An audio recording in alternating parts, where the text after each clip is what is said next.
Paprašiau savo mokinių išversti į anglų kalbą tokį sakinį. Kiekvienoje rankoje turiu po rašiklį. Vieni pasakė, I have a pen in each hand. Kiti, I have a pen in every hand. Tai kasgi atsakė teisingai?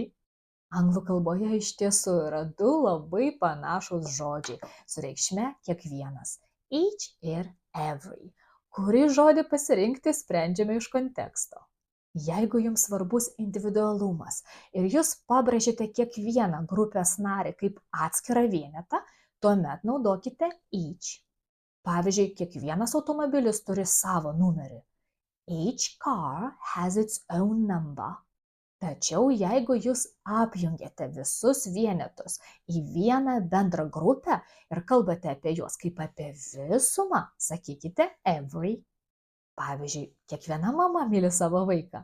Every mother loves her child. Reikšmėje visos mamos. Grįžkime dabar prie mūsų pirmo pavyzdžio. Kaipgi aš turėčiau angliškai sakyti, kad kiekvienoje rankoje turiu po rašiklį? I have a pen in each hand. Kodėl? Nes turiu tik dvi rankas ir kiekvienoje iš jų laikau atskirą rašiklį. Taigi dar kartą. Kiekvieną grupės vienetą išskiriame žodžiu each, o apjungdami visus į vieną bendrą grupę, reikšmėje kiekvienas kaip visi kartu, sakome every.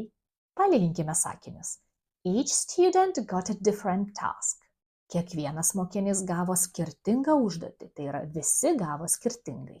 Every student got a task. Kiekvienas mokinys visi be išimties gavo užduotį. Namų darbams papildykite sakinį trūkstamais žodžiais. Kiekviena diena yra ypatinga ir kiekviena akimirka svarbi. Day is special and moment matters. Lauksiu jūsų atsakymų komentaruose.